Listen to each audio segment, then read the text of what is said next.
Here we are at Island Miniature Schnauzers with 4 inside dogs. And this is a new pack because we just got 2 boarders in.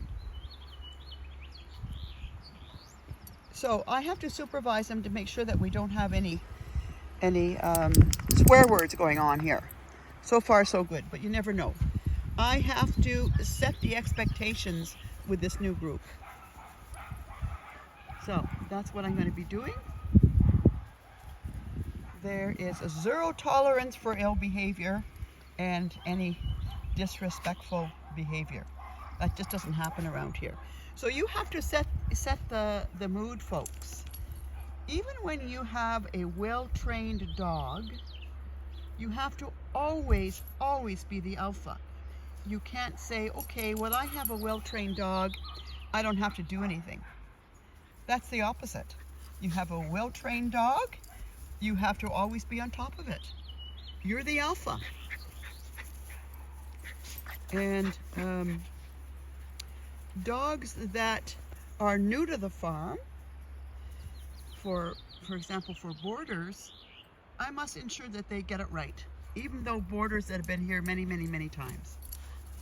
Every moment is a different moment in life. Never assume just because they've been here that they're going to get along with everybody. Not so.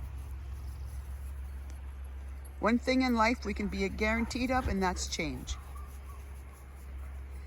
Now, Brutus, this one right here, when he joined up with the group 10 minutes ago, he tried to jump on me, taking ownership over me. And you don't allow that. So I said, you quit that. Because he was trying to take ownership over me in front of the other dogs, so that he was telling the dogs that she's mine. Well, I'm everybody's. So I had to correct him. You must always correct your dog. Placing their front feet on you by doing a little bit of a jump is trying to take ownership over your being. Don't think it's cute, because it's not. When you're sitting on the ground and your dog comes up and pushes on your back and puts their front legs around you and they're a little bit pushy, that's not cute. That's trying to become alpha over you. No dog should come and push on your body if you don't invite them, because they're just trying to take over. Nobody does that with me, and I've had some pretty good arguments with dogs and pretty good fights, and I've been in some red zones with some of my dogs, but I always win. I don't care. I win. If I don't win, all the dogs on the farm hear, and if they're in a position to see, they'll hear and see, and then they'll know that I'm weak, and I'm not. So I'm always alpha. And that's what you have to do with your puppy and doggy, folks. You're always alpha. Don't let them get away with anything. Nothing. Because it'll just get worse as far as the behavior. Now, Brutus just came back. It didn't quite fit with his new mama. So before things got really out of hand, I just said, oh, bring him back. And he's... I'm just tweaking him a bit, and then he'll be back to his normal self. I'm going to use him in my training program.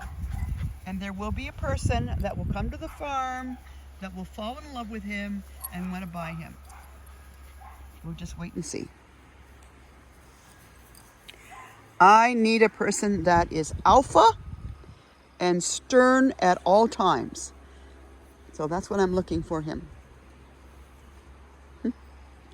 He's got burrs all over him. Those little green burrs, they just turn into big, juicy little, sticky little burrs.